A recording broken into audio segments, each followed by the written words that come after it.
We're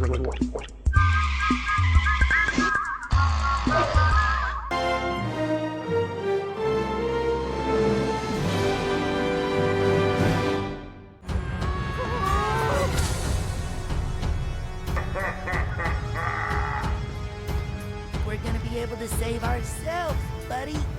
Doomed from the start. I mean, look at a gift shop. But if this hat did make it.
Il y a, au fond de l'océan, une journée qui commence comme toutes les autres et qui va pourtant changer la manière dont Bob l'éponge se voit lui-même. À Bikini Bottom, la grande nouvelle n'est ni une tempête, ni l'arrivée d'un monstre marin, ni l'une des catastrophes habituelles provoquées par Patrick. Le Krusty Krab ouvre une seconde adresse. Pour Bob, c'est un événement immense. Il ne rêve pas d'un trésor ni d'une couronne. Il rêve de devenir directeur du Krusty Krab 2. À ses yeux, cette promotion n'est pas seulement un emploi plus prestigieux. C'est la preuve qu'il a grandi, qu'il est fiable et que tout ce qu'il donne au restaurant depuis des années a enfin été reconnu. Cette attente donne au début de Bob l'éponge, le film une couleur étonnamment tendre. Bob prépare sa journée comme quelqu'un qui se rend à une cérémonie décisive. Il a déjà imaginé son bureau, son nom sur la porte, sa nouvelle responsabilité. Autour de lui, le monde de Bikini Bottom semble partager son enthousiasme, même si personne ne ressent vraiment l'ampleur de ce qui se joue dans sa tête. La franchise a toujours tiré sa force de l'énergie absurde de ses personnages, mais le film de Stephen Hillenburg s'autorise ici une question plus intime. Que se passe-t-il lorsqu'un personnage qui veut sincèrement être adulte se fait rappeler qu'il est encore considéré comme un enfant ? À l'autre extrémité de la ville, Sheldon Plankton nourrit une ambition bien plus sombre. Depuis des années, il tente de voler la recette secrète des pâtés de crabe afin de sauver le Chum Bucket, son restaurant déserté. Chaque tentative échoue, parfois parce que M. Krabs est trop méfiant, souvent parce que les inventions de Plankton s'écroulent sous leur propre absurdité. Cette fois, pourtant, il ne prépare pas un simple piège. Il met en place le plan Z, une opération conçue pour frapper le royaume tout entier et faire de lui l'homme le plus puissant de Bikini Bottom. Le génie malveillant de Plankton consiste à comprendre une chose que M. Krabs refuse de voir. Le pouvoir économique du Krusty Krab repose aussi sur sa réputation. Il ne suffit pas de dérober une formule. Il faut d'abord détruire la confiance qui protège son propriétaire.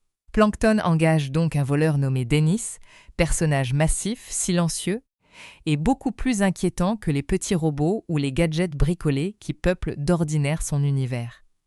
Dennis reçoit une mission précise, voler la couronne du roi Neptune. Une fois la couronne disparue, il devra l'envoyer à Shell City, une cité à la surface où les objets perdus des habitants de la mer deviennent des souvenirs exposés sous une immense lampe chauffante. Puis il faudra accuser M. Krabs. Le choix de cette couronne est parfait. Pour Neptune, elle n'est pas une décoration. Elle est le symbole visible de son autorité. Lorsque le roi découvre qu'elle a disparu, son jugement est immédiat, violent et terriblement disproportionné. Il se rend au Krusty Krab pour confronter M. Krabs. Le film fait alors entrer, dans l'univers joyeux de Bob l'éponge, une tension presque mythologique. Neptune ne se comporte pas comme un souverain raisonnable venu écouter une explication. C'est un dieu de mauvaise humeur, persuadé que sa colère vaut preuve. Son visage, sa barbe, son trident et son pouvoir de dessécher les êtres marins le rendent gigantesque face aux habitants de Bikini Bottom.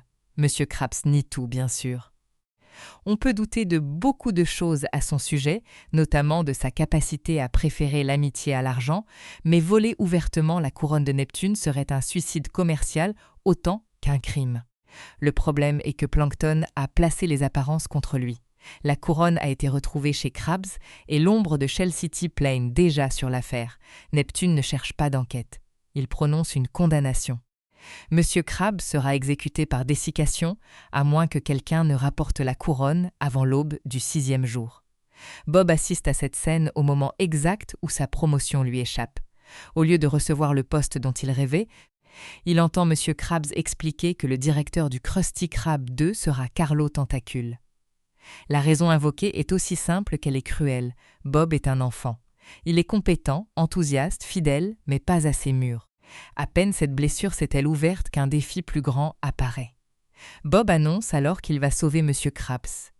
Il parle avec l'assurance d'un héros parce que, dans l'urgence, son attachement à son patron dépasse sa déception personnelle. Neptune regarde Bob et éclate presque de rire. Comment ce petit cuisinier optimiste pourrait-il traverser l'océan, atteindre Shell City et revenir avec la couronne ? Sa réponse réduit Bob à l'image que les autres ont de lui.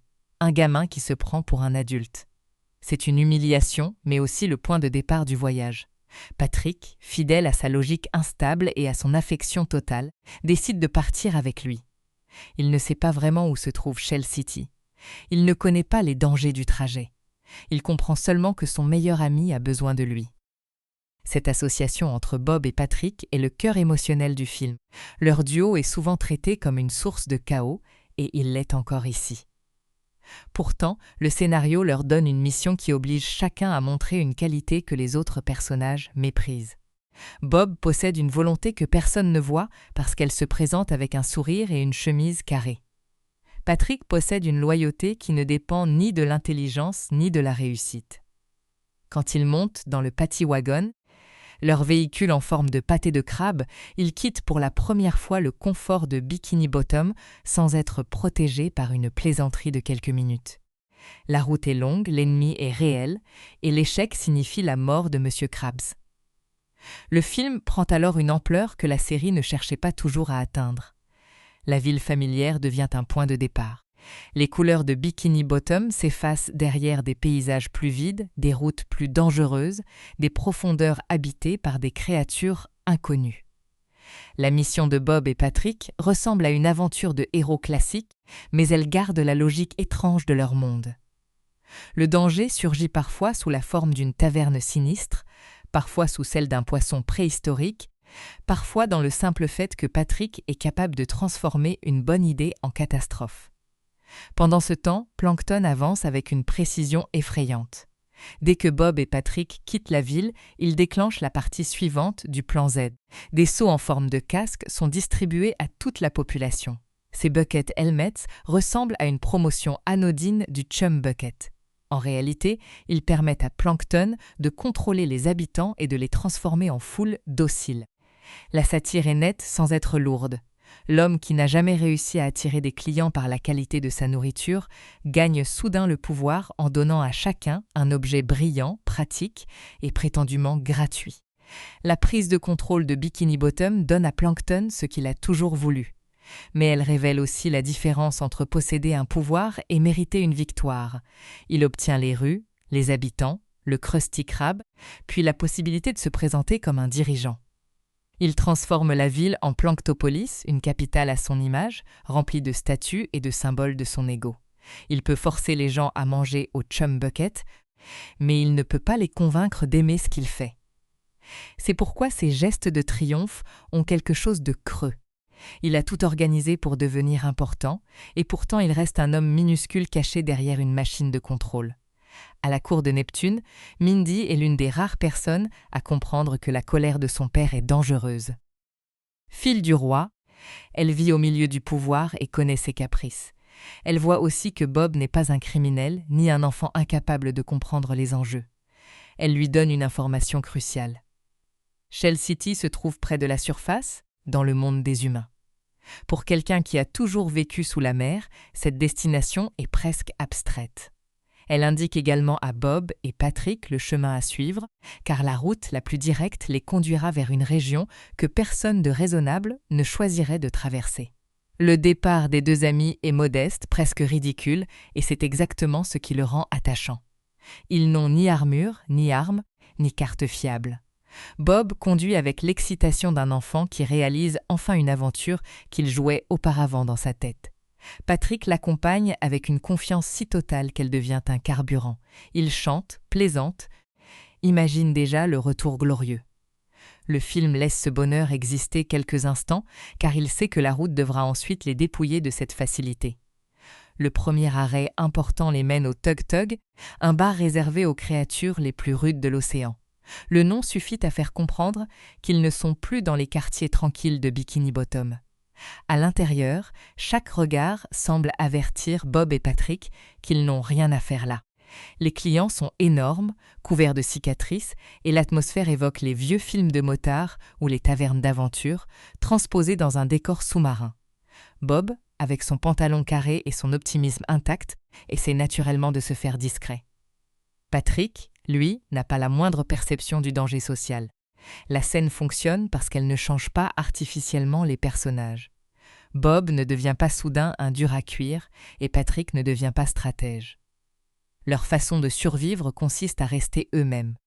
Lorsqu'un groupe de voyous les provoque, le réflexe de Bob est la politesse, puis l'improvisation.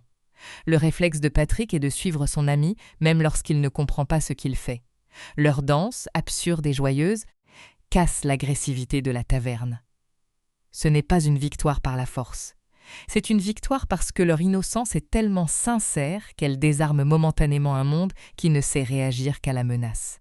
Mais le film ne laisse pas cette réussite devenir une solution universelle. À la sortie du Tug-Tug, Bob et Patrick redeviennent vulnérables. Dennis les suit déjà. Il n'a pas besoin de hurler ni de monter une machine spectaculaire. Sa présence suffit. Là où Plankton parle sans cesse, justifie ses plans et rêve de reconnaissance, Dennis agit.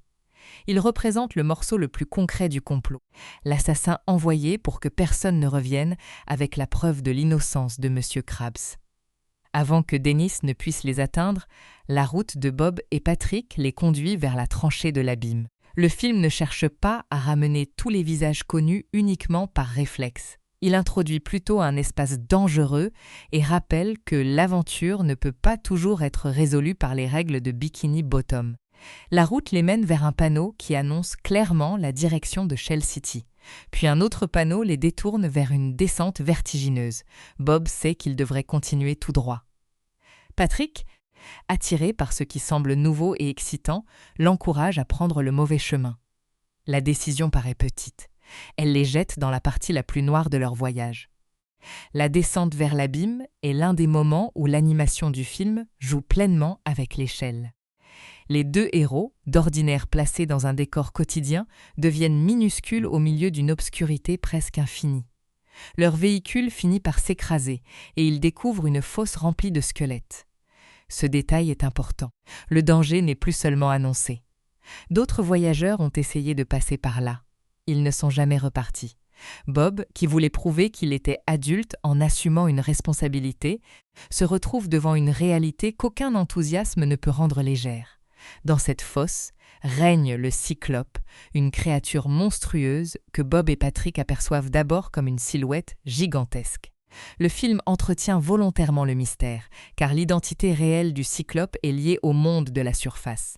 Pour nos héros, il n'est pas encore un humain. C'est une force incompréhensible qui capture les habitants de la mer, les enferme dans des sacs, puis les emmène vers un lieu dont personne ne revient.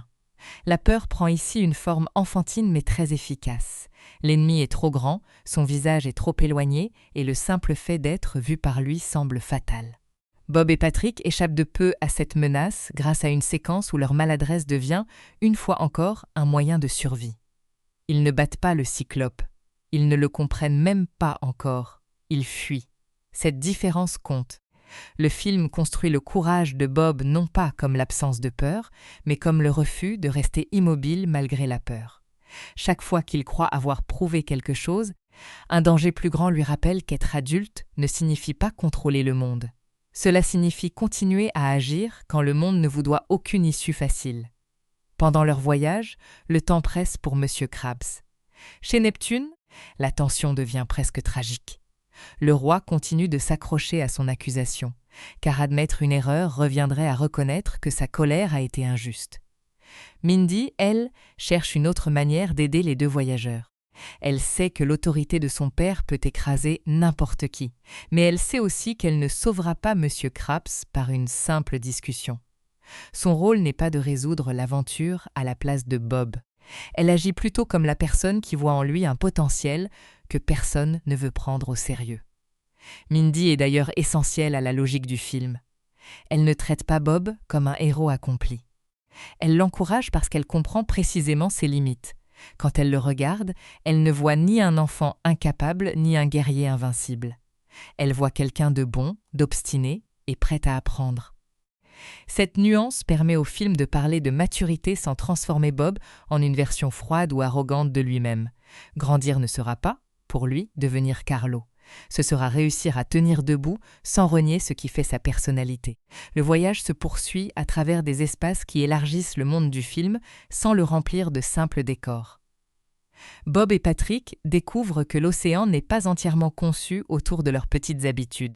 Il contient des zones que les habitants de Bikini Bottom évitent, des légendes, des prédateurs et surtout une frontière concrète avec le monde humain. Shell City n'est pas seulement une destination sur une carte. C'est l'endroit où les choses du fond de la mer perdent leur contexte et deviennent des objets de vitrine. Cette idée rend la couronne encore plus urgente. Sous l'eau, elle représente le pouvoir de Neptune. À la surface, elle risque de n'être qu'un joli souvenir posé derrière une vitre. Toute l'autorité qui terrorise Bikini Bottom peut être réduite à une marchandise par quelqu'un qui ne sait pas ce qu'elle signifie. Le film joue avec cette ironie sans la souligner lourdement. Les humains ne sont pas présentés comme des méchants conscients. Ils sont simplement trop grands, trop éloignés et incapables de percevoir la vie minuscule qu'ils manipulent. La menace de Dennis revient au moment où Bob et Patrick commencent à croire qu'ils peuvent y arriver. Ce rythme est important. Chaque étape offre une petite victoire, puis rappelle que le plan de Plankton est plus vaste qu'ils ne l'imaginent. Dennis finit par les retrouver, les attrape et leur explique calmement qu'il a été engagé pour s'assurer qu'ils ne rentrent jamais. Sa manière de parler tranche avec l'excitation de Bob et Patrick. Il ne négocie pas. Il n'a aucune raison de sous-estimer les deux amis. Pour lui, ils sont simplement deux obstacles à éliminer. Le moment où Dennis les emmène vers la surface contient l'une des révélations les plus marquantes du film. Le Cyclope n'est pas une créature marine mythique, c'est un plongeur humain. Sa vision d'un seul œil, à travers son masque, avait transformé un homme ordinaire en monstre géant vu depuis le fond de l'eau. Cette révélation ne rend pas le danger moins réel. Au contraire, elle le rend plus concret. Shell City est une boutique de souvenirs à la surface et le Cyclope y amène les créatures qu'il capture pour les exposer ou les vendre. Bob et Patrick ont atteint leur but, mais ils découvrent que le lieu le plus redouté de leur trajet est un magasin banal du point de vue humain. Le titre Shell City prend alors un sens particulièrement ironique. Ce n'est pas une cité glorieuse. C'est une vitrine poussiéreuse, chauffée par des lampes, où des coquillages, des objets marins et des habitants de l'océan sont retirés de leur monde. La couronne de Neptune est bien là. Bob et Patrick la voient, proche, accessible en apparence, mais ils sont eux-mêmes enfermés et menacés par la chaleur. Le film les place devant une impasse brutale. Ils ont réussi le voyage, mais le succès ne sert à rien s'ils meurent avant de pouvoir ramener la preuve. Cette séquence est l'endroit où Bob touche réellement le fond. Il a quitté Bikini Bottom pour sauver Monsieur Krabs et démontrer qu'il méritait la confiance des adultes. À Shell City, il ne peut plus faire semblant d'être confiant. Lui et Patrick commencent à sécher sous les lampes. Leurs corps perdent leur couleur, leur mouvement, leur énergie. Ils sont immobilisés dans des récipients, comme de simples bibelots. Patrick, qui a suivi Bob sans poser de conditions, se retrouve condamné avec lui. Et Bob doit affronter une pensée terrible. Peut-être que Neptune avait raison. Peut-être qu'il n'était pas assez grand pour accomplir cette mission. Le désespoir du moment ne vient pas d'un grand discours. Il vient du silence relatif qui s'installe entre les deux amis. Ils ont essayé, ils ont été courageux, ils ont dépassé leur peur. Pourtant, cela ne suffit pas toujours. Cette honnêteté donne au film une émotion inattendue. Dans beaucoup d'aventures, le héros trouve soudain une force cachée parce que le scénario en a besoin.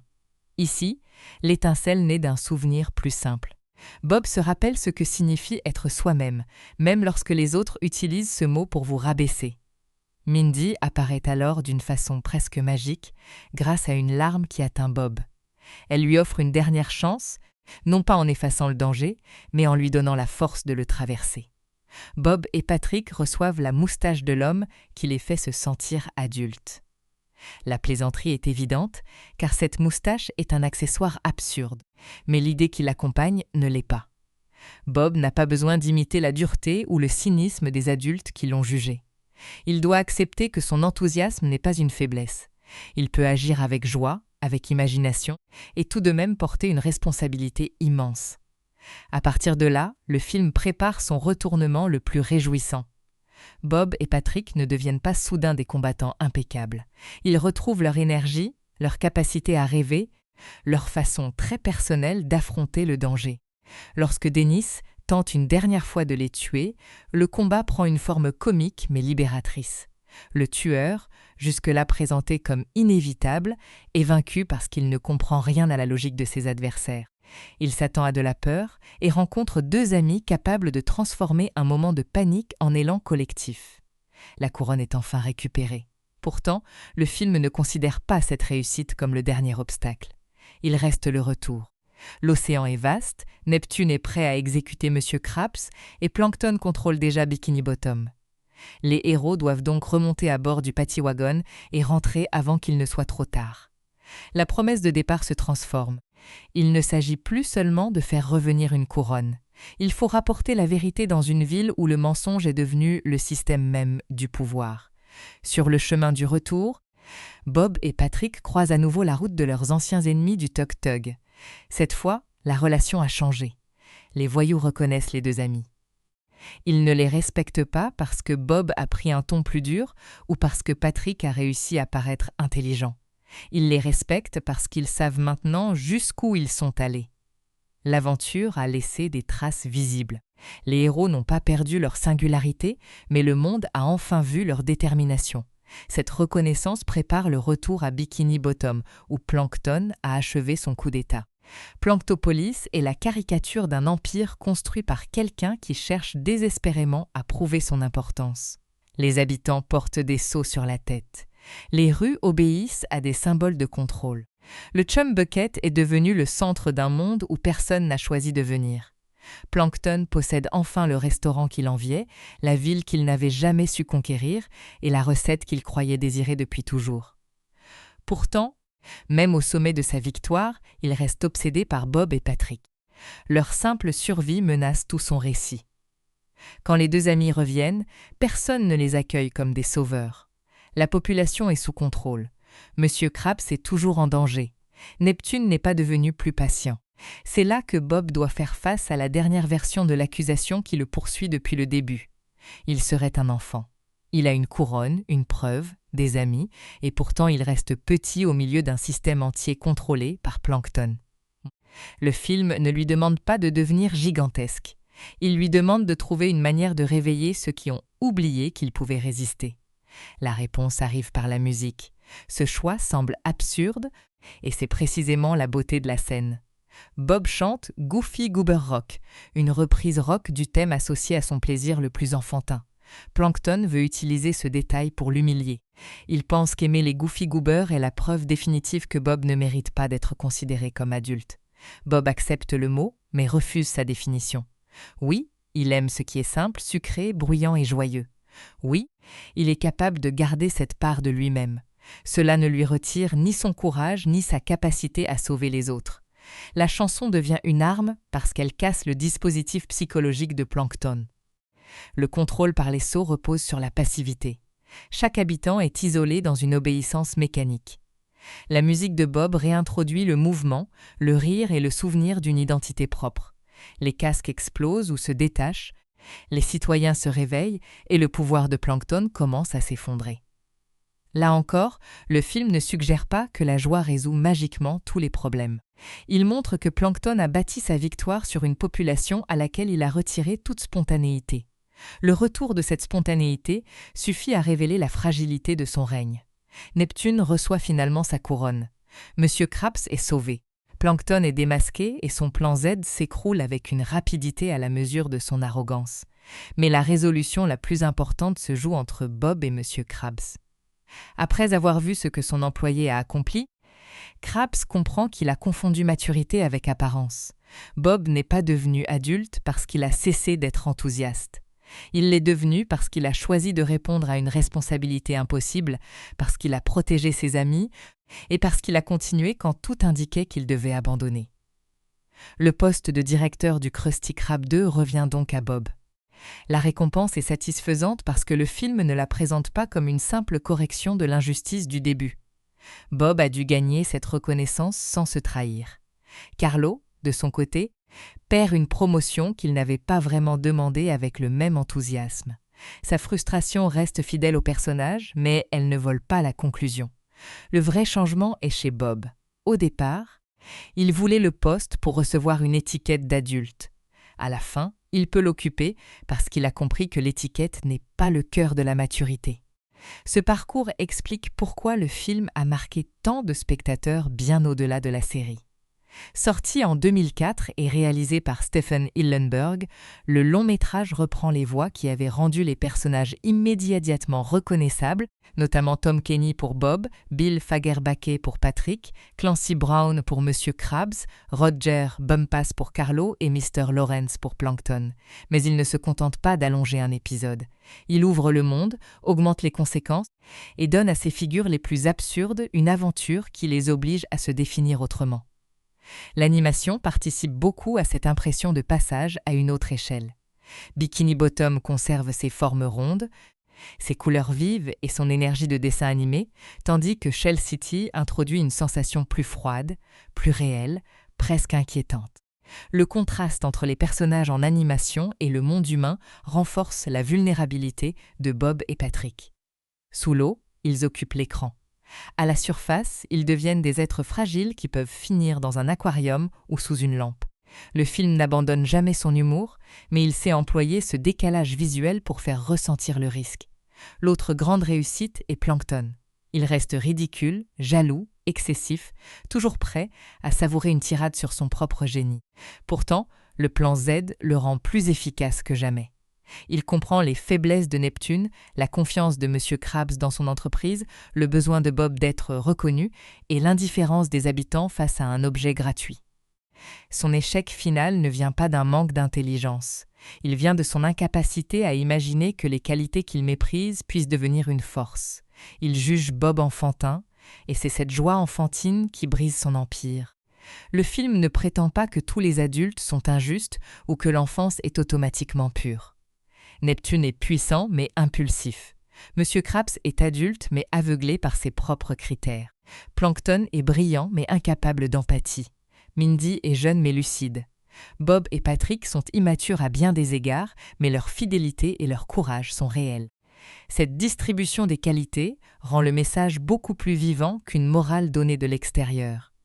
Chacun révèle ce qu'il est lorsqu'il est placé sous pression. Il faut aussi regarder la manière dont le film traite l'amitié entre Bob et Patrick.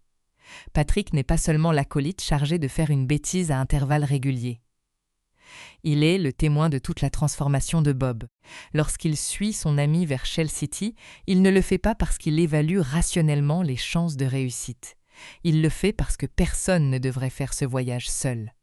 Dans les moments où Bob doute, Patrick reste là. Il peut se tromper, ralentir l'action, provoquer une chute, mais il ne retire jamais son affection. Cette constance donne au duo une vraie chaleur. Le mot « enfant » traverse tout le récit comme une arme. Monsieur Krabs l'utilise pour justifier sa décision. Neptune l'emploie pour ridiculiser Bob.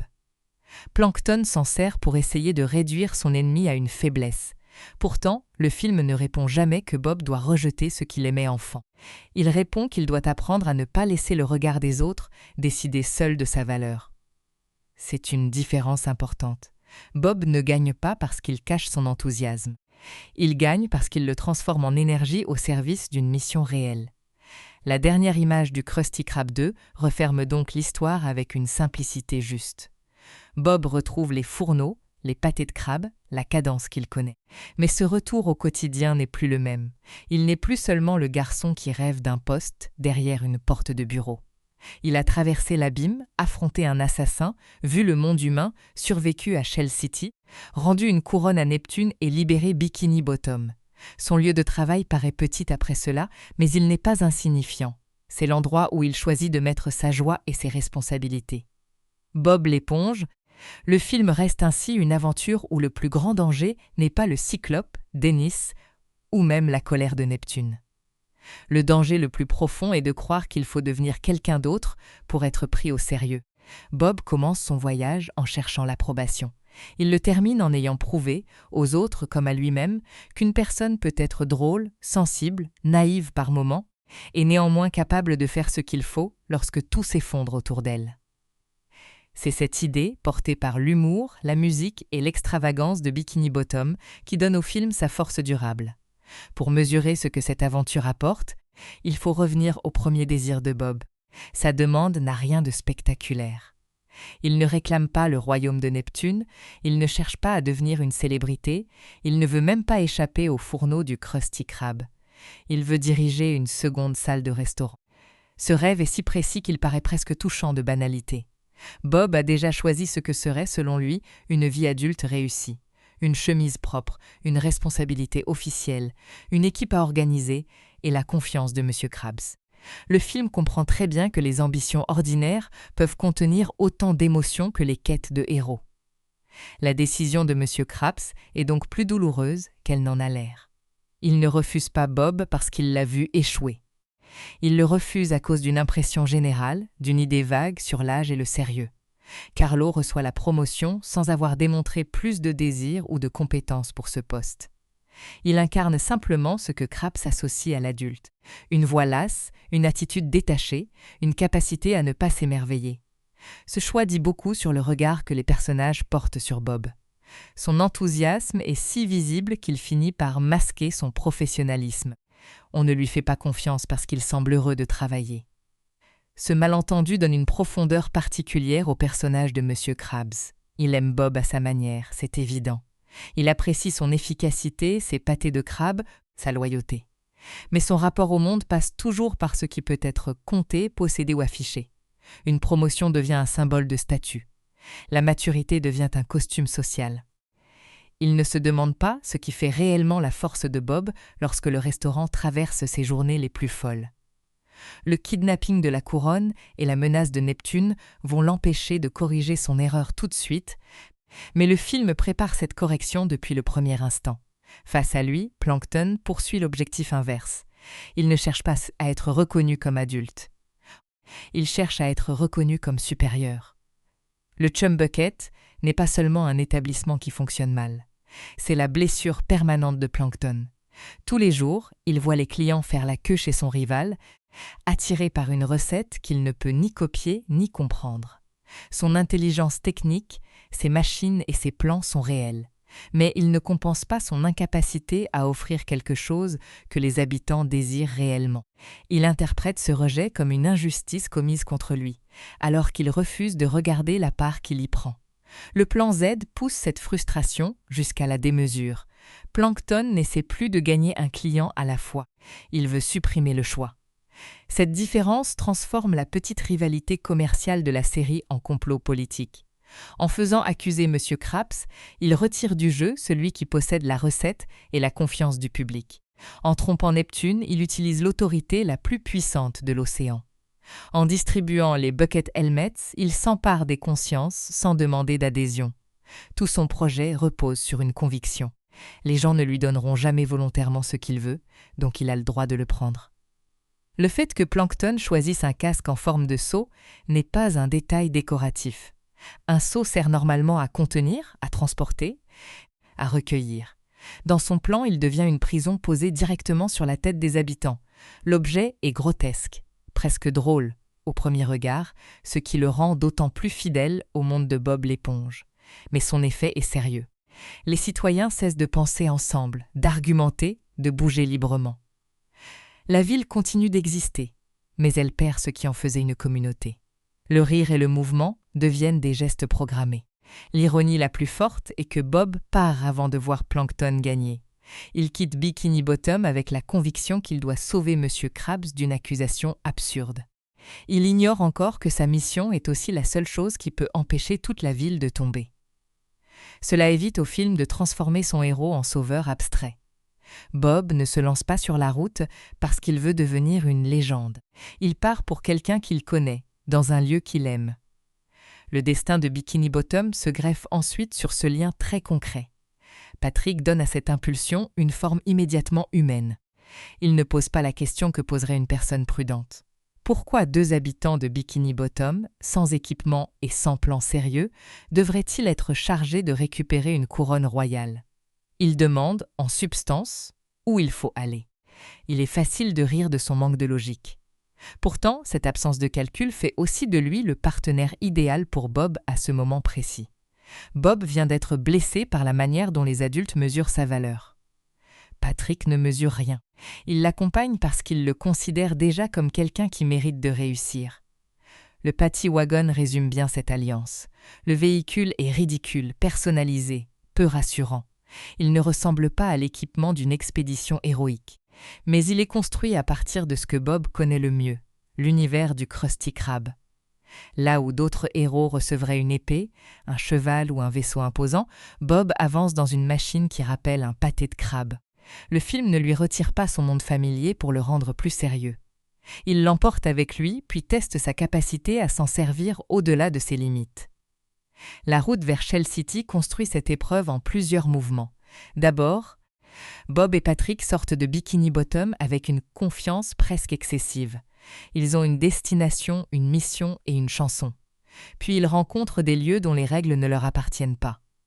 Enfin, ils sont forcés d'entrer dans le monde humain, espace où leur taille, leur langage et leur existence même deviennent invisibles. À chaque étape, le film enlève une protection. La sécurité de la ville disparaît. L'humour facile disparaît par moments. Même l'eau, élément qui leur donne la vie, devient une ressource qu'ils risquent de perdre. Au Tug Tug, cette transformation commence par un test social. Bob et Patrick sont confrontés à des personnages qui définissent la maturité par la dureté, les cicatrices et l'intimidation. Les deux amis ont appris cette leçon de manière indirecte. Monsieur Krabs préfère Carlo parce qu'il paraît plus adulte. Neptune se moque de Bob parce qu'il paraît trop petit. La taverne représente la version caricaturale de ce jugement. Ici, pour être reconnu, il faudrait parler fort, supporter les menaces et ne jamais laisser voir la peur. Bob tente alors une performance. Il porte une fausse moustache, adopte une voix plus grave et essaie d'annoncer qu'il est un homme. La scène est très drôle parce que personne ne peut y croire longtemps. Sa moustache ne le transforme pas. Son vocabulaire ne le transforme pas. Patrick, avec son sérieux maladroit, rend l'illusion encore moins crédible. Mais l'échec de cette imitation est utile. Le film montre avant même Shell City que devenir adulte ne peut pas signifier jouer à être quelqu'un de plus froid. Bob est mauvais lorsqu'il essaie d'adopter un masque. Il est meilleur lorsqu'il retrouve son propre rythme. La danse qui suit n'est donc pas une simple interruption comique. Elle établit une règle essentielle du récit. Bob peut survivre à un monde hostile sans apprendre ses codes de violence. Il peut désarmer la situation avec son énergie et son imagination. Les habitués du tug-tug ne deviennent pas soudain des modèles de douceur, mais ils reconnaissent quelque chose chez lui.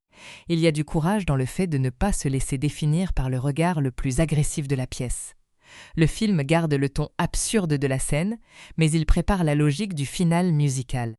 Cette première victoire est pourtant immédiatement fragilisée par Dennis. Sa présence rappelle que tous les dangers ne seront pas sensibles à la joie de Bob. Dennis s'est engagé par Plankton, pas par un malentendu ni par une rancune passagère. Son rôle est fonctionnel. Éliminer les témoins, empêcher le retour de la couronne, fermer toute issue au plan Z. Il apparaît comme une figure de film d'action surgie dans un univers qui ne connaît habituellement que des adversaires farfelus.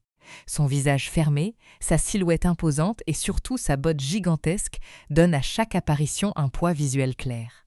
Dennis est intéressant parce qu'il ne partage pas l'obsession bavarde de Plankton. Plankton explique, s'admire, s'emporte, veut que le monde comprenne son génie. Dennis ne cherche aucune reconnaissance. Cette retenue le rend inquiétant. Quand il s'approche de Bob et Patrick, on sent que la plaisanterie peut s'arrêter. Le film ne devient jamais un thriller réaliste, mais il laisse ses héros approcher une forme de danger plus directe que ce qu'ils ont connu auparavant. Cela augmente la valeur de leur courage sans trahir l'identité comique de la franchise. La mauvaise route prise par les deux amis est également révélatrice. Bob veut avancer vers Shell City, Patrick se laisse séduire par une indication qui promet une direction différente, et le trajet bascule vers l'abîme. La scène peut sembler être une simple conséquence de la maladresse de Patrick. Pourtant, elle correspond à un mouvement plus large. Bob apprend que la responsabilité ne consiste pas seulement à prendre une grande décision au départ. Elle consiste aussi à rester attentif aux petites décisions prises ensuite. Une mission importante peut être détruite par une bifurcation mal lue, par un moment où l'on préfère le plaisir immédiat à la route nécessaire. L'abîme change complètement la sensation du film. Jusqu'ici, les dangers ont souvent gardé des couleurs vives et une énergie de comédie. Dans cette zone, les images deviennent plus sombres, les silhouettes plus anciennes, le décor plus vide. Les carcasses qui entourent Bob et Patrick leur disent ce que personne n'avait eu besoin de formuler. Beaucoup ont essayé de passer, et l'aventure n'est pas écrite d'avance pour eux. Cette idée est rare dans un récit où le héros est aussi joyeux. Le film laisse Bob être effrayé. Il ne l'humilie pas pour cela. Le Cyclope est construit à partir d'un principe très simple. La peur naît souvent d'un changement d'échelle. Pour un humain, le propriétaire de Shell City est un homme avec une combinaison de plongée. Pour les habitants de la mer, son masque crée un unique œil gigantesque, sa main devient une griffe, et son filet devient une prison. Le film prend un objet banal du monde de la surface et le transforme en figure de cauchemar. La révélation fonctionne parce qu'elle ne se moque pas de la peur initiale. Du point de vue de Bob et Patrick, l'homme est réellement monstrueux. Cette idée du point de vue traverse toute la partie de Shell City. Les objets perdus deviennent des marchandises. Les créatures marines deviennent des décorations ou des curiosités. La couronne de Neptune devient une pièce parmi d'autres dans un commerce qui ignore son histoire. Le film ne donne pas de leçons lourdes sur les humains. Il choisit une inquiétude plus simple. Ce que les uns considèrent comme minuscule ou sans valeur peut contenir le monde entier pour les autres. Bob et Patrick ne sont pas seulement loin de chez eux. Ils se trouvent dans un système où personne ne sait qu'ils existent. Le retour de Mindy apporte alors une forme de compassion qui manque aux autres figures de pouvoir. Elle ne peut pas arrêter Neptune par autorité et elle ne peut pas parcourir le trajet à la place de Bob, mais elle refuse de regarder passivement 2 personnes mourir après avoir risqué leur vie pour réparer une injustice. Sa présence rappelle que la maturité peut aussi consister à utiliser ce que l'on a pour aider quelqu'un, même lorsque cela ne procure ni gloire ni pouvoir. Face à son père, Mindy n'est pas la plus forte. Elle est simplement la plus lucide. Le moment où Bob et Patrick se dessèchent est la vraie crise du récit. Ils ont atteint Shell City, vu la couronne, et survécu aux dangers qui paraissaient impossibles. Leur échec ne vient pas d'un manque de volonté. Il vient de la nature même du lieu. Hors de l'eau, ils ne peuvent pas continuer. Cette impasse est importante parce qu'elle retire à Bob toutes les solutions qu'il pouvait imaginer. Il ne peut pas travailler plus vite. Il ne peut pas mieux conduire. Il ne peut pas demander à Patrick d'être plus prudent. Il doit accepter qu'il ne contrôle pas tout. Dans ce désespoir, la relation des 2 amis prend toute sa place.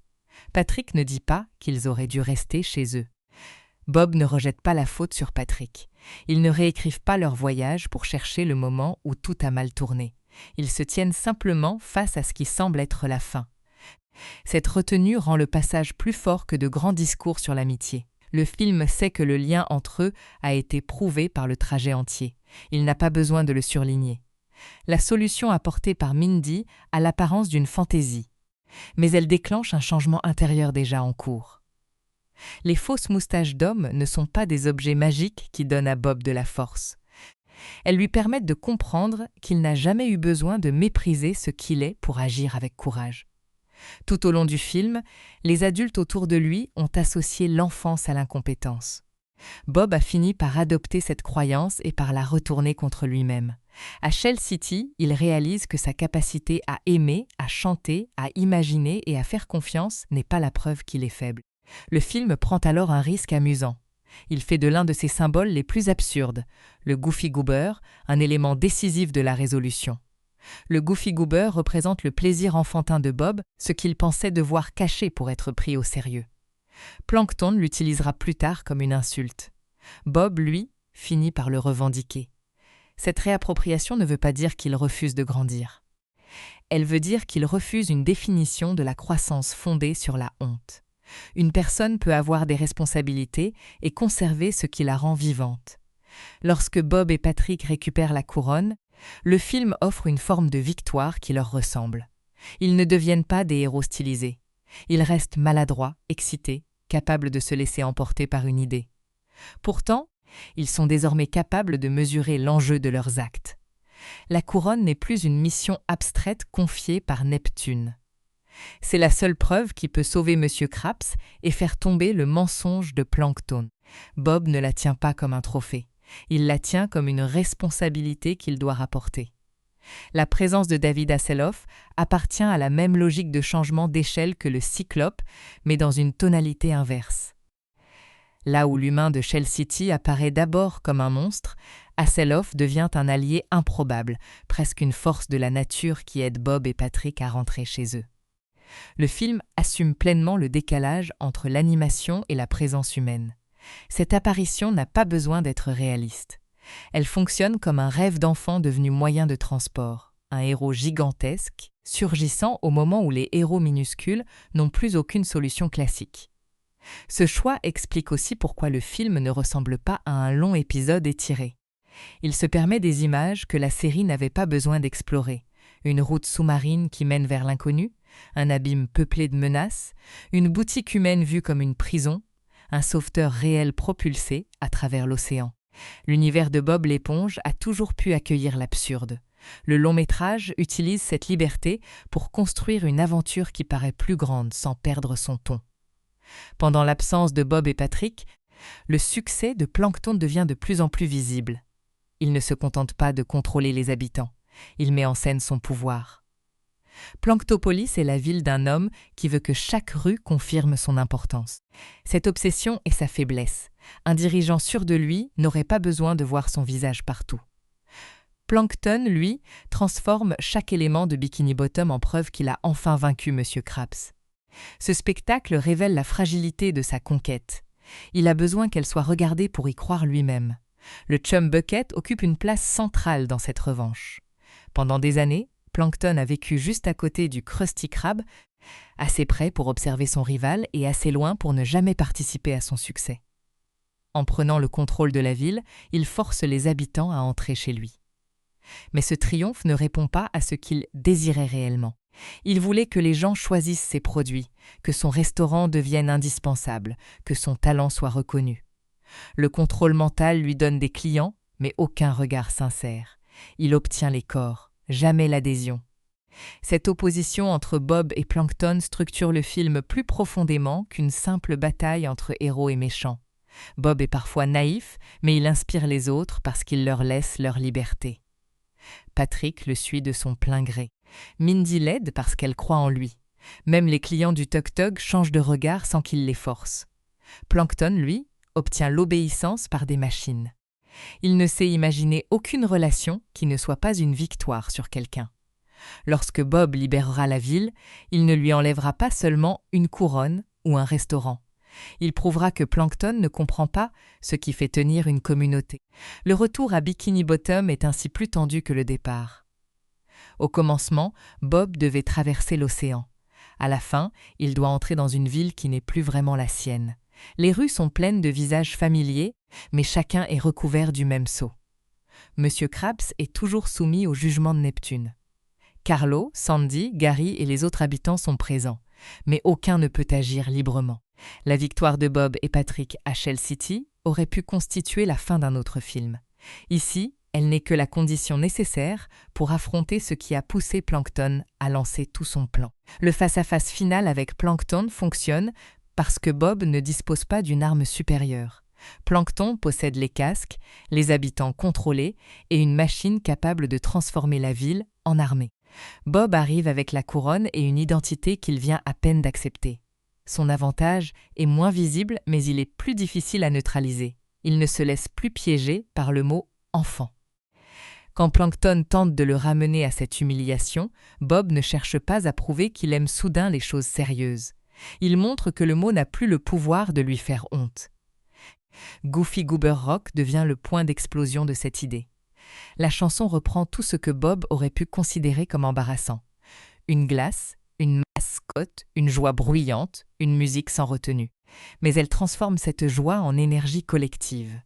Le rock n'est pas là pour faire croire que Bob devient un autre personnage. Il fait entendre son identité à un volume que Plankton ne peut plus étouffer. Les habitants réagissent parce qu'ils se souviennent soudain qu'ils ne sont pas des pièces de la machine de quelqu'un d'autre. La destruction des Bucket Helmets donne au final un vrai mouvement de libération. Les sceaux ne tombent pas seulement pour offrir une image amusante. Ils matérialisent le retour de la pensée, de la parole et du choix. Chacun récupère son visage. Chacun redevient quelqu'un que Plankton ne peut pas diriger par une commande. La solution est volontairement excessive, musicale, spectaculaire. C'est la manière dont Bob l'éponge transforme une idée simple en grand moment de cinéma. La liberté revient non par une leçon, mais par un refrain impossible à ignorer. La chute de Plankton est à la hauteur de son plan. Il ne perd pas parce que Bob découvre une faille technique compliquée. Il perd parce qu'il a tout construit sur une erreur de jugement. Il a considéré Bob comme trop enfantin pour être dangereux. Il a considéré les habitants comme assez faibles pour être réduits à des casques. Il a considéré que la recette secrète lui donnerait automatiquement le respect qu'il voulait. Chaque fois, il confond possession et valeur. Son plan Z est brillant dans son exécution, mais vide dans sa compréhension des personnes. Neptune, lui aussi, doit reconnaître une erreur. Sa couronne lui est rendue et il retrouve le symbole auquel il tient tant. Mais le spectateur n'oublie pas qu'il a été prêt à tuer Monsieur Krabs sans chercher la vérité. Le film ne transforme pas soudain le roi en modèle de sagesse. Il reste théâtral, vaniteux, capable d'emportement. Cette continuité est plus honnête. Une aventure ne guérit pas automatiquement les défauts de tous les personnages. Elle peut seulement les forcer à voir, un instant, les conséquences de leurs décisions. Monsieur Krabs apprend une leçon plus personnelle. Il a vu Bob partir lorsqu'aucun autre adulte n'était prêt à tenter la mission. Il a appris que son employé a affronté des dangers qu'il n'aurait jamais imaginés. Lorsque Bob revient avec la couronne, Krabs ne peut plus soutenir l'idée que l'apparence d'un adulte suffit à prouver la maturité. Sa décision de lui confier le Krusty Krab 2 devient alors une reconnaissance réelle, pas un cadeau de consolation. Bob n'a pas gagné une place parce qu'il a cessé d'être lui-même. Il l'a gagnée parce qu'il a démontré ce que cette identité pouvait accomplir. Il y a quelque chose de très juste dans le fait que la conclusion ramène Bob à un restaurant. Après les dieux, les couronnes, les assassins et le monde humain, il ne termine pas sur un trône ni dans une posture de guerrier. Il revient au travail qu'il aime. Cette décision évite la fausse grandeur. L'aventure n'a pas été importante parce qu'elle devait le sortir définitivement de Bikini Bottom. Elle a été importante parce qu'elle a changé la manière dont il habite Bikini Bottom. Sa vie quotidienne retrouve sa place, mais elle est désormais habitée par une confiance acquise dans l'épreuve. Cette forme de récit explique la longévité du film auprès d'un public très différent. Les enfants y trouvent les visages connus, les chansons, les gags et les situations absurdes. Les spectateurs plus âgés peuvent y voir une histoire sur la reconnaissance, sur les étiquettes que l'on vous impose, sur la peur de ne pas être pris au sérieux malgré les efforts accomplis. Le film ne traite pas ces thèmes avec un ton grave en permanence. Il les laisse circuler sous les blagues, ce qui leur donne souvent plus de force. Stephen Hillenburg avait créé Bob l'éponge comme un personnage dont la gentillesse n'était jamais présentée comme de la faiblesse. Le film pousse cette idée plus loin. Bob est parfois excessif, parfois maladroit, parfois aveugle aux signaux les plus évidents. Mais il n'est jamais cynique. Dans beaucoup de récits, le héros grandit en perdant sa naïveté. Ici, Bob grandit en distinguant la naïveté de l'ouverture aux autres. Il peut apprendre à voir le danger sans laisser ce danger lui voler son enthousiasme. Le personnage de Patrick renforce encore cette nuance. Patrick ne devient pas soudain une voix rationnelle, et le film ne prétend pas qu'il l'est. Il fait des erreurs, se perd, comprend les choses avec un retard comique. Mais il offre à Bob une présence que les personnages plus compétents ne lui donnent pas toujours. Patrick ne l'aime pas parce qu'il est directeur, courageux ou reconnu. Il l'aime avant tout cela. Cette fidélité sans condition devient une ressource dans les moments où Bob ne sait plus quelle image de lui-même croire. Carlo apporte un contrepoint plus discret. Il représente une version de la vie adulte que Bob pense devoir atteindre au début. Fatiguée, sarcastique, indifférente au plaisir. Carlo est sans doute capable de gérer un restaurant. Mais son manque d'enthousiasme ne fait pas de lui un modèle supérieur. Le film ne l'accuse pas d'être mauvais. Il suggère simplement qu'il existe plusieurs manières d'être adulte et que la désillusion permanente ne devrait pas être confondue avec la maturité. Bob n'a pas besoin de devenir Carlo pour mériter une responsabilité. Sandy est moins au centre de l'aventure, mais sa présence parmi les habitants contrôlés aide à rappeler ce que Plankton a pris à la ville. Sandy est normalement l'une des figures les plus indépendantes et les plus compétentes de Bikini Bottom. La voir réduite, comme les autres, à un casque et à une obéissance mécanique montre l'ampleur de la menace. Plankton n'a pas seulement capturé les personnages les plus faibles. Il a empêché même les plus capables d'agir. La libération finale rend donc à chacun son caractère propre. Gary joue lui aussi un rôle modeste mais affectif. Il appartient au quotidien de Bob, à la partie calme de sa vie. Quand Bikini Bottom est transformé en Planctopolis, les liens simples qui font de la ville un foyer sont perturbés. Le film n'a pas besoin de faire de chaque personnage une pièce décisive du complot. Il suffit que leur présence rappelle ce que Bob cherche à retrouver. Pas une capitale héroïque, mais un endroit où les gens qu'il aime peuvent vivre sans être manipulés. La musique sert de fil entre ces mondes. Les chansons du film ne viennent pas interrompre l'histoire pour ajouter une pause. Elles expriment souvent ce que les personnages n'arrivent pas encore à formuler. Au début, Bob chante son espoir avec une franchise presque enfantine. Plus tard, les déclarations de virilité parodient la pression qu'il ressent. Enfin, Goofy Goober Rock transforme le plaisir qu'il cachait en acte de libération. Cette progression musicale suit son parcours. Il passe du désir d'être validé à l'acceptation de ce qu'il est. L'humour du film est particulièrement efficace parce qu'il ne nie jamais le danger. Une scène peut commencer par une menace réelle, puis basculer vers une image absurde qui relâche la tension. Mais le risque revient ensuite. Cette alternance donne au récit son énergie. Si le film se prenait trop au sérieux, il perdrait l'esprit de Bob l'éponge. S'il ne prenait jamais rien au sérieux, l'aventure ne laisserait aucune trace. Hillenburg et son équipe maintiennent l'équilibre en faisant de la comédie un langage que les personnages utilisent aussi pour survivre.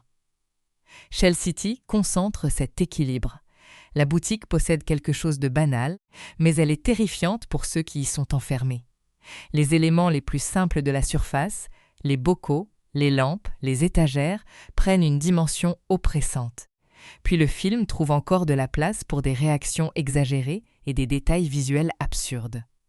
Le résultat est une peur qui reste accessible à un jeune public tout en étant suffisamment concrète pour que l'enjeu ne disparaisse jamais. La scène de la couronne a aussi une fonction visuelle forte. Tout le voyage de Bob et Patrick est organisé autour de cet objet brillant. La couronne apparaît comme la solution, mais son éclat est isolé dans un endroit qui assèche les héros. Le film crée une image très claire, le salut est là, tout près, et pourtant inaccessible sans un dernier effort. Cette simplicité narrative aide le spectateur à ressentir la frustration des personnages, sans avoir besoin d'une exposition compliquée. Lorsque les héros quittent Shell City, leur victoire ne vient donc pas d'une compétence qu'ils auraient acquise par entraînement. Elle vient d'un changement de regard. Bob cesse d'attendre que le monde lui confirme qu'il est adulte. Patrick cesse, lui aussi, de jouer seulement aux compagnons qui répètent. Ensemble, ils trouvent une manière d'agir à partir de ce qu'ils sont déjà. Cette approche est plus intéressante que la leçon habituelle selon laquelle il faudrait abandonner ses traits enfantins pour accéder à une forme supérieure de sérieux. Le titre anglais, The SpongeBob SquarePants Movie, annonce simplement la rencontre entre un personnage très connu et le format du cinéma, mais le résultat a une ambition plus précise. Le film demande « Jusqu'où peut aller une créature que tout le monde juge inoffensive quand une personne qu'elle aime est menacée ?» La réponse n'est pas qu'elle devient sombre ou violente. La réponse est qu'elle découvre une résistance à son image. Bob ne change pas de nature. Il révèle une force que les autres avaient refusé de voir. Le succès de cette approche tient aussi à la place donnée aux détails. Les fausses moustaches, le patty wagon, les bucket helmets, le Goofy Goober, la couronne de Neptune, tous ces objets semblent appartenir à des registres différents. Certains sont enfantins, d'autres politiques, d'autres mythologiques, d'autres simplement absurdes. Le film les relie à une même question sur les symboles. Une moustache est censée dire qu'on est adulte, mais elle ne prouve rien. Une couronne est censée dire qu'on est roi, mais elle ne rend pas Neptune juste. Un casque est censé être un cadeau, mais il sert à contrôler. Une glace semble puérile, mais elle devient l'emblème d'une liberté retrouvée. Cette circulation des symboles rend l'histoire plus cohérente qu'elle ne le paraît. Le monde de Bob l'éponge est fondé sur des choses que les adultes pourraient trouver insignifiantes. Une éponge qui travaille dans un restaurant de hamburgers sous la mer, une étoile de mer qui vit sous un rocher, un calamar qui veut jouer de la clarinette, une recette secrète traitée comme un trésor national. Le film ne demande jamais au spectateur de dépasser cette absurdité. Il lui demande de la prendre au sérieux juste assez pour sentir les enjeux qu'elle contient. À travers Monsieur Krabs, Le récit montre aussi qu'une responsabilité officielle ne garantit pas la sagesse. Krabs possède son entreprise, prend des décisions, emploie des gens et comprend parfaitement la valeur de l'argent. Pourtant, il commet une erreur fondamentale sur Bob. Neptune règne sur un royaume entier, mais laisse son ego déterminer un jugement de vie ou de mort. Plankton prépare un plan extrêmement complexe, mais son intelligence se retourne contre lui parce qu'il ne comprend pas les êtres qu'il manipule. Les personnages les plus puissants ne sont pas forcément les plus mûrs. Bob, à l'inverse, commence avec très peu de pouvoir. Il ne peut pas contredire efficacement Neptune. Il ne peut pas imposer à M. Krabs de le promouvoir. Il ne peut pas arrêter Plankton par la force. Sa puissance vient de son aptitude à faire circuler l'énergie autour de lui. Patrick part avec lui. Mindy lui donne une chance. Des inconnus finissent par le respecter. Les habitants se réveillent en réponse à sa chanson. Cette influence n'a rien d'autoritaire. Elle existe parce que Bob est sincère dans ce qu'il fait. Le film a également le mérite de ne pas confondre sincérité et perfection. Bob se trompe, panique, parle trop vite, se laisse parfois entraîner par Patrick. Sa volonté de faire ses preuves le rend vulnérable, notamment lorsqu'il essaie de jouer le rôle de l'adulte qu'il imagine. Mais il apprend. La maturité qu'il atteint n'est pas une médaille qu'il reçoit à la fin.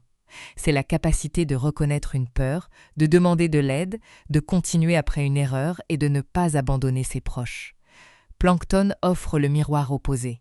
Lui aussi veut être pris au sérieux. Lui aussi souffre d'un manque de reconnaissance.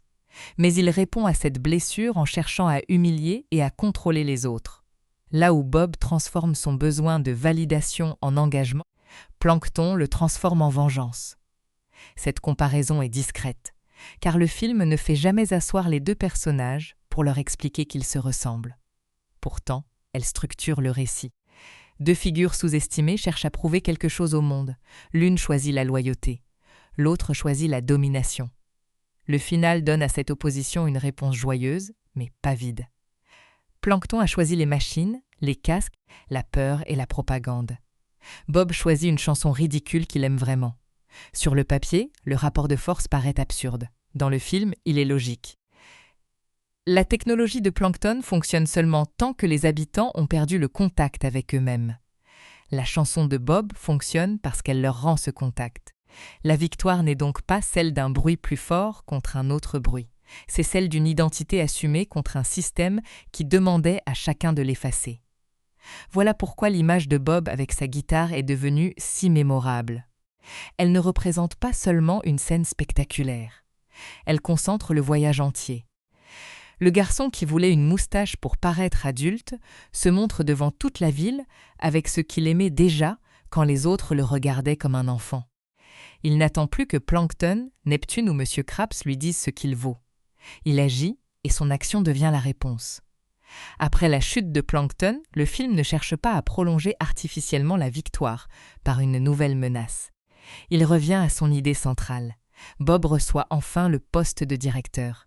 Cette reconnaissance a du poids précisément parce que le spectateur sait que Bob aurait désormais une valeur même sans elle. Avant le voyage, la promotion était le seul signe qu'il pensait pouvoir recevoir. Après le voyage, elle devient une conséquence, pas une définition. Monsieur Krabs peut lui donner un titre, mais ce titre ne crée plus son courage. La dernière partie laisse aussi une petite place à l'ironie. Bikini Bottom retrouve son désordre habituel. Carlo peut encore se plaindre. Monsieur Krabs peut encore penser à ses profits. Plankton reste Plankton, avec son échec et son ressentiment. Le film ne prétend pas que l'aventure a transformé définitivement chaque détail du monde. C'est une bonne décision, car cette ville est vivante justement parce que ses personnages gardent leurs défauts. Ce qui change, c'est le regard porté sur Bob, et surtout le regard que Bob porte sur lui-même. En revivant l'histoire complète, on comprend que Bob l'éponge, le film n'est pas une parenthèse dans laquelle les personnages jouent à l'aventure avant de reprendre exactement leur place. C'est une histoire de passage, mais un passage qui conserve la couleur et l'humour de ce monde. Bob ne doit pas abandonner Bikini Bottom pour grandir. Il doit découvrir que l'adulte qu'il veut devenir peut aimer ce lieu, ses amis, son travail et même les choses les plus ridicules qui l'entourent. La couronne de Neptune retrouve son propriétaire. Monsieur Krabs retrouve sa liberté. Bikini Bottom retrouve ses habitants. Mais Bob récupère quelque chose de plus difficile à retrouver, le droit de ne pas avoir honte de sa propre joie. C'est une conclusion simple, presque évidente après coup, et pourtant elle donne au film sa résonance. Dans un monde qui lui répétait qu'il était trop petit, trop enthousiaste ou trop enfantin, Bob devient digne de confiance sans sacrifier aucune de ses qualités. Cette aventure sous-marine reste donc une fable de courage déguisée en comédie musicale absurde, en course contre la montre et en guerre de restaurant. Elle peut faire rire avec un seau posé sur une tête, un héros propulsé vers la surface ou une guitare devant une foule de poissons. Elle peut aussi toucher, parce qu'elle sait que chacun a déjà entendu, sous une forme ou une autre, qu'il devait devenir quelqu'un de moins visible, moins enthousiaste, moins lui-même pour être respecté. Bob répond à cette pression de la seule manière qui lui ressemble. Il avance, il aide, il chante, et il refuse de disparaître derrière un rôle. Il est utile de suivre l'histoire une seconde fois, non pour la répéter scène après scène, mais pour voir à quel point chaque étape prépare la suivante. Le film ouvre sur une célébration commerciale. Le Krusty Krab 2 doit être la preuve que M. Krabs a réussi. Bob croit que cette extension sera la preuve qu'il a réussi lui aussi. Quelques minutes plus tard, la couronne de Neptune fait basculer ce décor familier dans une crise royale. Cette progression est très habile. Elle part du plus petit enjeu imaginable pour Bob, obtenir un poste, et l'agrandit jusqu'à la survie de son patron et la liberté d'une ville entière. Pourtant, le récit ne perd jamais le fil de départ. À chaque danger, Bob veut encore mériter la confiance qu'on lui a refusée. Le timing du complot de Plankton souligne cette cruauté. Il ne vole pas la couronne n'importe quel jour. Il agit au moment où M. Krabs est occupé par l'ouverture du Krusty Krab 2 et où Bob est émotionnellement concentré sur son avenir. Plankton ne connaît peut-être pas toutes les nuances des rêves de Bob, mais son opération tire profit du désordre qu'elle crée autour de son rival. Pendant que Krabs cherche à présenter une nouvelle réussite, il se retrouve accusé devant Neptune. Pendant que Bob attend une récompense, il reçoit une mission écrasante. Le plan Z fonctionne d'abord parce qu'il frappe plusieurs points faibles en même temps. Le scénario traite la culpabilité de M. Krabs avec une intelligence comique. Krabs est un personnage si obsédé par l'argent qu'il est facile de croire qu'il pourrait avoir fait quelque chose de mal. Cette réputation rend l'accusation de Neptune plausible pour ceux qui le connaissent peu. Mais le spectateur voit aussi la différence entre l'avarice quotidienne de Krabs et le vol insensé d'un symbole royal. Plankton exploite exactement cette ambiguïté. Il ne fabrique pas une accusation impossible. Il fabrique une accusation qui semble correspondre au défaut le plus visible de son ennemi. Neptune aggrave le piège en refusant de distinguer l'apparence de la preuve. Son impatience est comique par son excès, mais elle fait de lui un véritable obstacle. Le roi peut dessécher M. Krabs avec un simple geste. Cette puissance rend son injustice plus dangereuse que celle de Krabs. Krabs a blessé Bob en lui refusant un poste. Neptune menace de supprimer Krabs sans écouter son explication. Le film juxtapose ainsi plusieurs figures d'autorité qui utilisent leur position trop vite. Bob n'a pas de pouvoir officiel, mais il devient la personne qui agit avec le plus de sens des responsabilités. Mindy voit ce décalage avant les autres. Ces scènes avec Neptune n'ont pas besoin de transformer la relation père-fille en drame lourd. Il suffit de voir qu'elle essaie de ralentir sa colère, de le pousser à réfléchir et qu'il préfère son prestige à l'incertitude. Son aide à Bob et Patrick n'est donc pas un hasard. Elle représente le seul lien à la cour qui puisse reconnaître l'écart entre la justice et l'autorité. Lorsqu'elle leur parle de Shell City, elle leur donne plus qu'une direction. Elle leur ouvre une possibilité que le pouvoir de Neptune cherchait déjà à refermer. Le délai de 6 jours donne à l'histoire son mouvement de course contre la montre, sans que le film ait besoin d'afficher sans cesse une horloge. Chaque séquence de voyage garde en arrière-plan la même menace. Monsieur Krabs ne peut pas attendre indéfiniment. Cet enjeu évite que les détours de Bob et Patrick deviennent de simples sketchs séparés. La taverne, l'abîme, le Cyclope et Shell City sont autant de retards qui coûtent quelque chose. Plus la route s'allonge, plus la colère de Neptune paraît proche. Le spectateur sait que l'aventure doit finir par revenir à son point de départ. La série Bob l'éponge utilise souvent Bikini Bottom comme un espace clos où une idée absurde peut envahir un quartier pendant quelques minutes. Le film choisit une géographie différente. Il montre des routes, des frontières et une surface. Cette expansion a une fonction émotionnelle. Bob et Patrick ne peuvent pas demander à Sandy de régler le problème avec une invention, ni rentrer chez eux après une mauvaise journée. Ils sont assez loin pour que leurs habitudes ne puissent plus les sauver. Lorsque la caméra les place au milieu de paysages inconnus, elle rend visible leur isolement. Le Paddy Wagon est, à ce titre, plus qu'un gag visuel. Il est le seul morceau de Bikini Bottom qui accompagne les deux amis dans un monde qui ne les reconnaît pas. Ils portent leur façon de vivre, leur affection pour le Krusty Krab, leur manque de discrétion. Quand il est abîmé ou menacé, ce n'est pas seulement un véhicule qui souffre. C'est l'idée que leur aventure pouvait rester confortable. Bob finit par comprendre qu'un symbole de son quotidien ne suffit pas à le protéger, mais il ne le rejette jamais. Il continue d'avancer avec ce qu'il a. On peut aussi voir le tug-tug comme une parodie des rites de passage. Dans beaucoup de films d'aventure, le héros entre dans une taverne dangereuse et doit prouver sa valeur par un duel, une menace ou une démonstration de force. Bob et Patrick entrent dans cette scène avec tous les mauvais attributs pour réussir. Ils sont petits, habillés de façon trop nette et incapables de feindre longtemps la dureté. Leur solution, la danse et le spectacle, ne correspond à aucune règle de ce monde. C'est justement pourquoi elle ouvre une brèche. Le film ne dit pas que les règles sont fausses. Il montre que Bob ne gagnera pas en essayant de s'y dissoudre. Le passage de la fausse moustache est encore plus parlant. Une moustache peut être lue comme un cliché de virilité, une marque extérieure censée faire passer quelqu'un du côté des adultes. Bob et Patrick s'en servent comme d'un déguisement parce qu'ils ont intériorisé cette image. Mais le résultat est volontairement fragile. Un accessoire ne rend pas quelqu'un courageux, pas plus qu'un seau ne rend Plancton légitime ou qu'une couronne ne rend Neptune juste. Le film s'amuse de ces objets précisément parce qu'il sait à quel point les personnages leur accordent du pouvoir. Dennis, lui, n'a pas besoin de symbole. Il est la force brutale envoyée pour interrompre le récit avant qu'il ne puisse trouver sa résolution. Sa botte surdimensionnée est presque une caricature de domination. Elle ne cherche pas à convaincre, elle cherche à écraser. Mais ce détail permet au film de rendre son danger immédiatement lisible.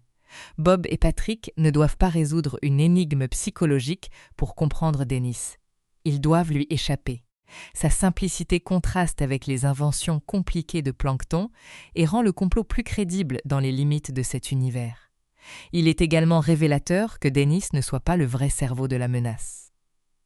Plancton reste à distance, installé dans son système, pendant qu'un autre fait le travail le plus sale. Cette position révèle son rapport à la responsabilité. Il veut contrôler une ville entière, mais ne veut pas assumer les conséquences humaines de son contrôle. Il se présente comme un génie parce qu'il délègue la violence à une silhouette plus forte. Bob agit de manière opposée. Lorsqu'il promet de retrouver la couronne, il monte lui-même dans le Paddy Wagon. Il ne demande pas aux autres de traverser l'abîme à sa place. L'abîme est donc une épreuve aussi morale que physique.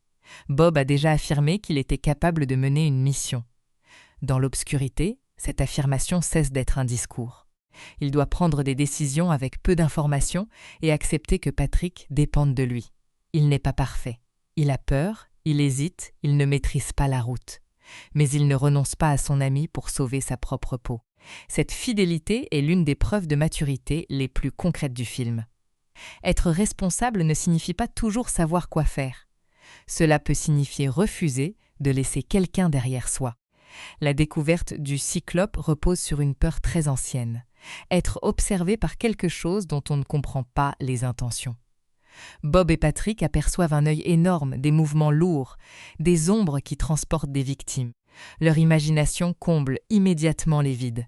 Lorsque le film révèle le plongeur humain, il ne dit pas que la peur était absurde. Il explique simplement pourquoi elle avait cette forme. Le point de vue transforme le monde.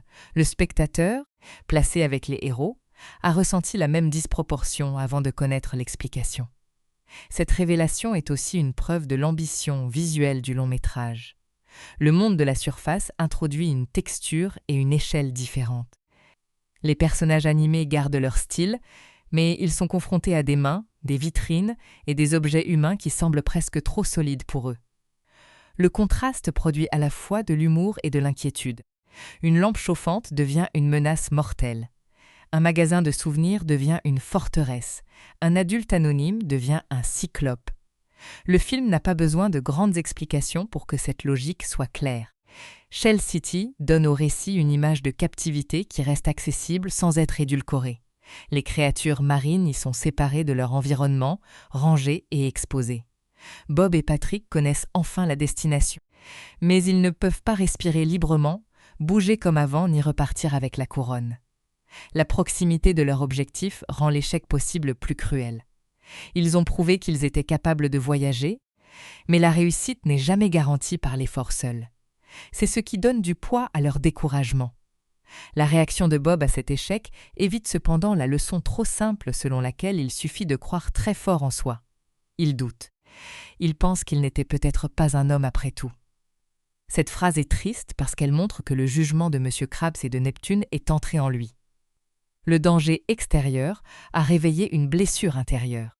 Quand tout semblait possible, Bob pouvait défendre sa confiance. Quand il n'a plus de force, il reprend les mots de ceux qui le regardaient de haut. La présence de Patrick rend ce doute moins solitaire. Patrick ne fournit pas une solution sophistiquée. Il est lui aussi épuisé, lui aussi bloqué. Mais l'amitié devient ici la condition qui permet à Bob de ne pas disparaître dans sa honte.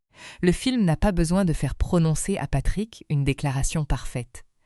Le fait qu'ils aient parcouru tout ce chemin ensemble suffit. Dans un lieu où ils sont traités comme des objets, leur lien rappelle qu'ils comptent encore pour quelqu'un. La récupération de l'énergie et de la confiance ne supprime pas les événements précédents. Bob ne revient pas à la version euphorique du début qui imaginait qu'une promotion lui donnerait toutes les réponses. Il revient avec une connaissance du danger. Il sait maintenant que Dennis peut les suivre, que Neptune peut être injuste, que le monde de la surface peut les écraser sans les voir. Mais cette connaissance n'éteint pas sa joie, elle la rend plus volontaire. Il choisit d'être lui-même après avoir vu ce qu'il lui en coûte. Le trajet du retour est souvent perçu comme une pure montée spectaculaire, et il l'est. Pourtant, il agit aussi comme une condensation de tout ce que Bob et Patrick ont appris. Ils ne rentrent plus en imaginant une aventure. Ils rentrent pour interrompre un désastre déjà en cours. Ils savent que leur preuve doit être remise à Neptune, mais ils comprennent également que Plankton a probablement utilisé leur absence. Leur but n'est plus seulement de sauver un patron. Il devient de rendre à Bikini Bottom la possibilité d'être elle-même. La ville contrôlée par Plankton fait écho à Bob enfermé à Shell City. Dans les deux cas, des êtres vivants sont réduits à des objets que quelqu'un d'autre peut déplacer ou exhiber. Dans la boutique, les créatures sont enfermées derrière du verre. À Planktopolis, les habitants sont enfermés sous des sceaux. Le film relie discrètement ces deux prisons. Bob a vécu ce que signifie ne plus pouvoir agir. C'est pourquoi son retour a une portée plus large. Il ne combat pas seulement le mensonge qui a touché M. Krabs, il combat l'effacement des autres. Planktopolis a une apparence de réussite qui révèle son mensonge à chaque détail. Un pouvoir qui a besoin de casques sur toutes les têtes n'est pas une adhésion. Un restaurant rempli de clients forcés n'est pas un succès. Des statues et des panneaux à son nom ne rendent pas Plankton moins seul. Le film pousse cette vanité jusqu'à l'absurde, mais il garde une idée très nette. On peut organiser la soumission, jamais fabriquer l'affection par décret. Plankton veut être aimé comme M. Krabs est aimé par ses clients. Il ne comprend pas que cette affection dépend d'un choix. La confrontation finale replace Bob devant le mot qui l'a poursuivi. Plankton pense avoir trouvé l'arme parfaite pour le réduire, le rappeler à son goût pour les Goofy Goobers. Ce n'est pas un secret. C'est même l'une des choses les plus visibles chez Bob. Mais le méchant mise sur l'idée que Bob aura honte. C'est là que son plan échoue. Plankton comprend les mécanismes de contrôle, les objets, les pièges et les humiliations. Il ne comprend pas la possibilité de répondre à une humiliation en refusant sa prémisse. La chanson finale est puissante parce qu'elle ne nie aucun des éléments que Plankton reproche à Bob. Elle les prend tous et les amplifie. Bob ne prétend pas aimer soudain une musique plus adulte. Il ne cache pas son plaisir. Il le partage. Son énergie atteint les habitants parce qu'elle ne leur demande pas de devenir une foule différente. Elle leur rappelle leur propre capacité à rire, à bouger, à choisir. Le refrain agit comme un signal de réveil, mais le film a préparé ce réveil depuis la taverne, où la joie de Bob avait déjà troublé une logique de violence.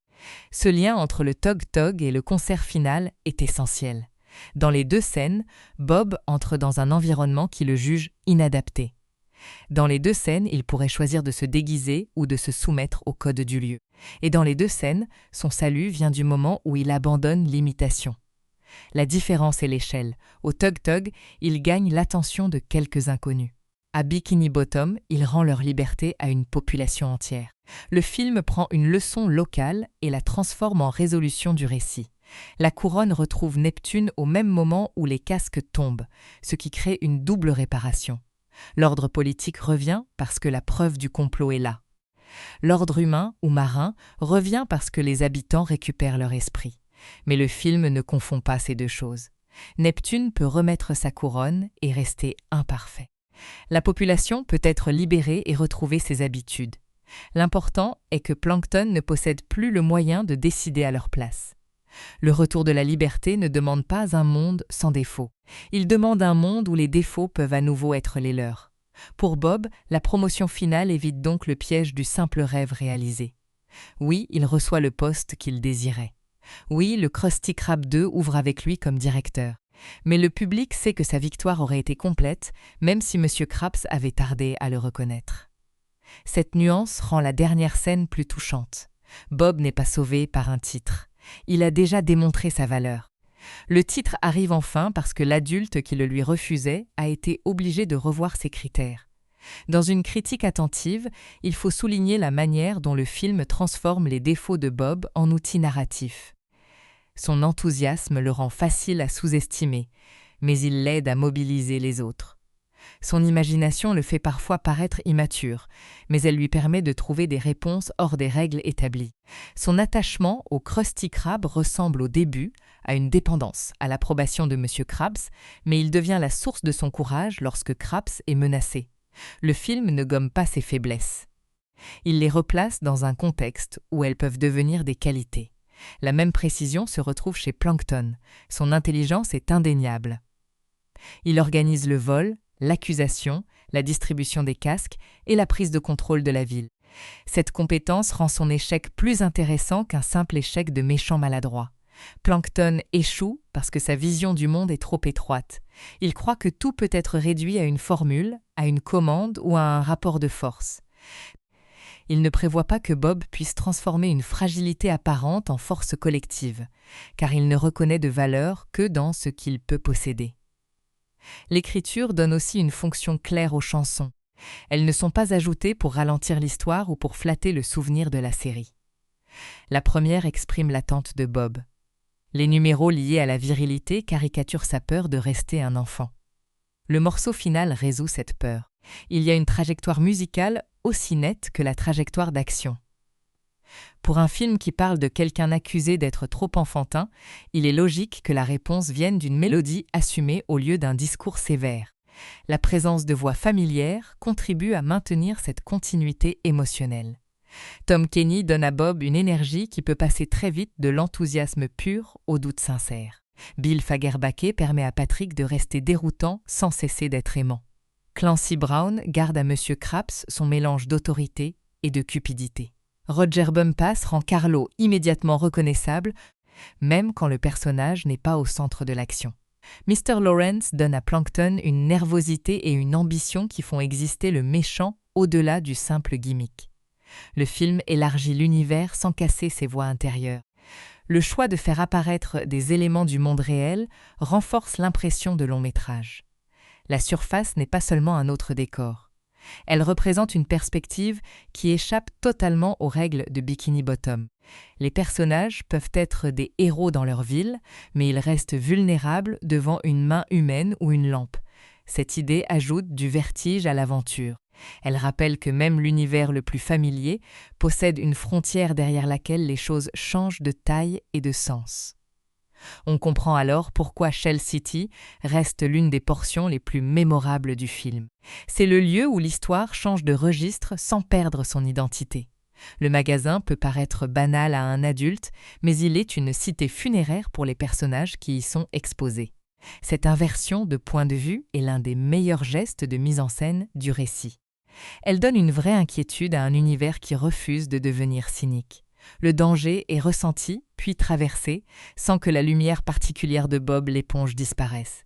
Le film laisse enfin une idée durable sur la confiance. Bob ne reçoit pas la confiance de M. Krabs au départ. Mindy, en revanche, choisit de lui en accorder une part quand il n'a encore rien prouvé. Patrick lui donne une confiance instinctive, sans condition. Bob finit par apprendre à se faire confiance lui-même. Ces 3 formes de confiance ne sont pas identiques. La première est institutionnelle, la deuxième lucide, la troisième affective. Leur rencontre permet au héros de survivre à l'absence initiale de reconnaissance. Ce sont ses fils qui donnent à l'histoire complète sa richesse.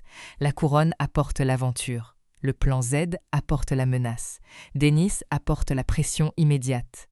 Shell City apporte la peur du monde inconnu. Mais le centre reste ce cuisinier qui voudrait être considéré comme adulte et qui découvre, au terme de sa route, qu'il peut être responsable sans renoncer à son rire. Cette découverte ne prétend pas régler toutes les difficultés de la vie. Elle est plus modeste et plus forte. L'image que les autres ont de vous ne doit pas décider seule de ce que vous êtes capable de faire. Au moment où Bob reprend sa place au Krusty Krab 2, le film ne ferme pas une porte vers un monde plus sérieux. Il ouvre plutôt une manière plus juste d'habiter le même monde. Bob peut gérer, décider, protéger et aimer les Goofy Goobers. Il peut prendre au sérieux ses devoirs sans faire semblant de détester ce qui lui procure de la joie. C'est la victoire la plus complète que le film pouvait lui offrir, parce qu'elle ne lui demande aucun masque. Bob l'éponge.